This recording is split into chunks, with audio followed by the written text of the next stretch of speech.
ঘটনাটা হচ্ছে আজকে 11টা, সাড়ে 11টা 12টার সময় বাজারের মধ্যে একটা মিটিং কল করছে মান্নার নেতৃত্বে।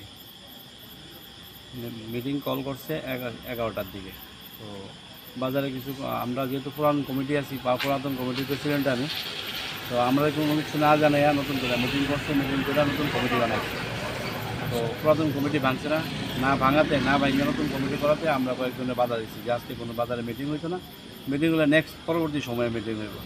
এক দুজন আসতো, তারা বাজার আয়া মিটিংয়ের ব্যাপারে আলোচনা করছে, সবাই কইছে আজকে 11টার সময় মিটিং। আমরা এটা প্রতিবাদ জানাইছি, যেহেতু আমরা পুরাতন কমিটি আছে।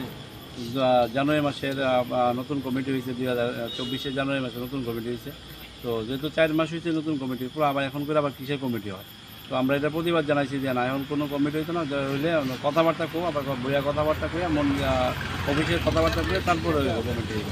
কিন্তু তারা মানছে না, তারা তুলে নিয়ে আবার নতুন করে মিটিং লাগাইছে। আমরা প্রতিবাদ করছি, প্রতিবাদ করাতে তারা আমি যখন বাজারে 12:30 বাজে মান্নার নেতৃত্বে কিছু দুষ্কৃতী আমার উপর আক্রমণ করছে, কিল ঘুষি লাঠি চর যেমনি পারে মারছে, মেয়েরা ছেলে আমার আহত করছে। তারপর আমি হসপিটালে গেছি, হসপিটাল থেকে জিবিতে গেছি, জিবিতে 2 ঘন্টা ট্রিটমেন্টের পরে এখন আমি থানার দ্বারস্থ।